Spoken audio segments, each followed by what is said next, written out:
সাইয়েদনা মূসা আলাইহিস সালাম আল্লাহর একবার জিজ্ঞেস করলেন, আল্লাহ মাইয়াকুনু জালিসি ইয়াউমাল কিয়ামা, আল্লাহ আমার সাথে কিয়ামতের দিন জান্নাতে সাথী কে হবে? আল্লাহ বললেন, জালিসুকা ফিল জান্নাতি জাজ্জার, তোমার সাথী হবে কিয়ামতের দিন বিচার শেষে জান্নাতে যখন ঢুকবা তোমার সাথী হবে একজন কসাই। কসাই চিনেন? কি করে? গোশত কাটে। সাইয়েদনা মূসা আলাইহিস সালাম অবাক হলেন, ঘটনা কি? কসাই, আমি হইলাম নবী আর আমার সাথে জান্নাতে থাকবে? হাউ কাম ইটস পসিবল, এটা কিভাবে সম্ভব? আল্লাহ বললেন, নিজেই দেখে আসো এটা কেমন কসাই। সাইয়েদনা মূসা আলাইহিস সালাম ছদ্মবেশে কসাইয়ের দোকানে দাঁড়িয়ে রইলেন।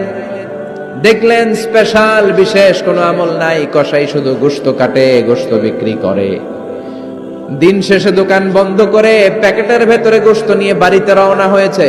বাড়ির ভেতরে ঢুকে যাওয়ার পর সাইয়েদনা মূসা আলাইহিস সালাম ঘরের দরজার কড়া নাড়লেন। কসাই বলে, মান আনতা, তুমি কে?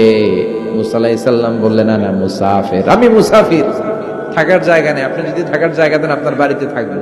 কসাই বলে, আসেন।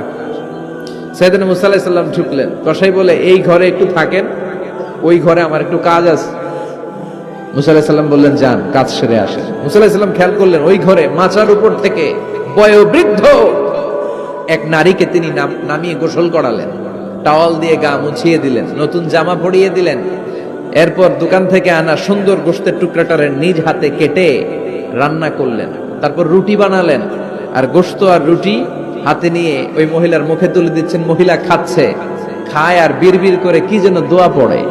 সুবহানাল্লাহ পড়বেন না? ওই মহিলাকে খাওয়ানোর পরে কসাই সাইয়েদনা মূসা আলাইহিস সালামকে মেহমান হিসেবে খাবার নিয়ে আসলেন।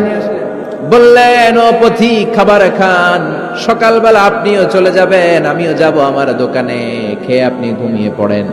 মূসা আলাইহিস সালাম বললেন, ততক্ষণ পর্যন্ত তোমার আনা খাবারে আমি হাত দিব না যতক্ষণ না তুমি বলবা ওই মহিলাটাকে। কসাই বলে, হাদিহি উম্মি, এটা আমার মা। হাদিহি উম্মি, এটা আমার মা। এই দুনিয়ায় এই মা ছাড়া আমার কেউ নাই, আমিও ছাড়া আমার মায়ের কেউ নাই। তাই প্রতিদিন দোকানের কাজ শেষ করে গোশত এনে রান্না করে আমার মারে আমি খাওয়াই। হাদিহি উম্মি, এটা আমার জনম দুঃখিনী মা।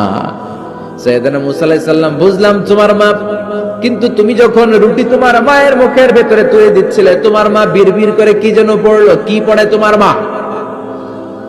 কসাই বলে, আমার মায়ের একটা পাগলা দোয়া আছে। কি দোয়া?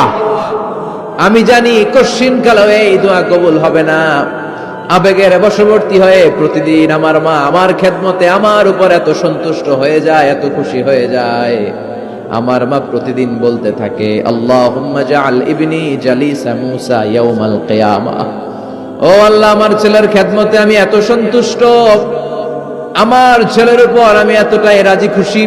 শুনেছি এই জামানার সবচাইতে বড় পয়গম্বর, বনি ইসরাইলের সবচাইতে বড় নবী, ওই নবীর নাম নাকি মূসা।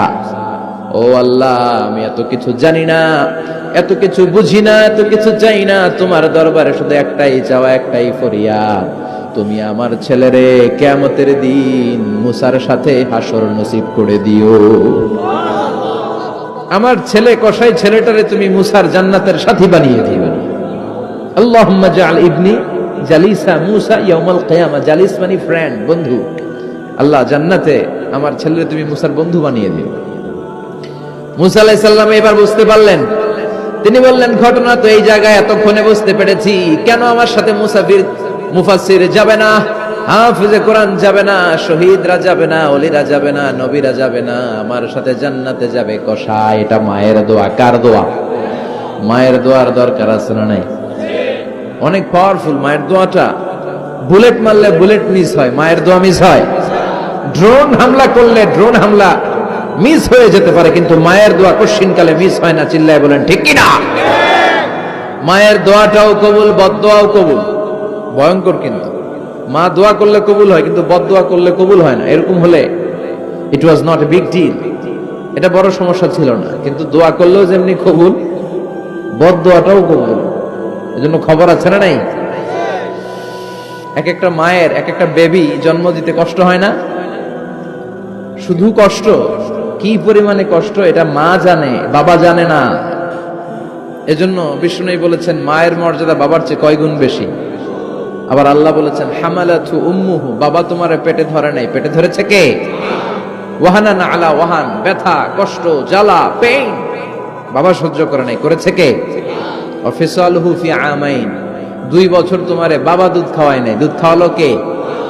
মায়ের এক ধার দুধের দাম কাটিয়া গায়ের চাম, পাপস বানাইলে ঋণের শোধ হবে না, এমন দরদি ভাবে কেউ হবে না আমার মাগো, এমন দরদি ভাবে কেউ হবে না আমার মাগো। ঠিক কিনা? বিশ্বনবী বললেন লাউ কাতাতা জিলদাক, গায়ের চামড়াগুলো কেটে কেটে রোদে শুকিয়ে যদি মায়ের পায়ের 2টা জুতাও বানিয়ে দাও, ছোটবেলা যে দুধ খেয়েছো সেটার এক ঢোক দুধের শোধ আদায় হবে না।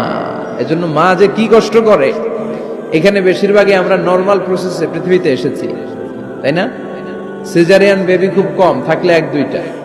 নরমাল প্রসেসে একটা বাচ্চাকে ডেলিভারি করতে একটা মায়ের যে কত কষ্ট হয় আপনি কল্পনাই করতে পারবেন না। চিকিৎসা বিজ্ঞান বলে একজন সুস্থ মানুষ, ব্যথার একটা ইউনিট আছে, মাত্রা, ব্যথা মাপার একক, 45 ইউনিট পেইন বা ব্যথা একজন মানুষ সহ্য করতে পারে। ব্যথার তীব্রতা বা মাত্রা যদি 45 ইউনিটের বেশি হয়, যদি ছাড়িয়ে যায়, হয় লোকটা বেহুশ হবে নয় মরে যাবে।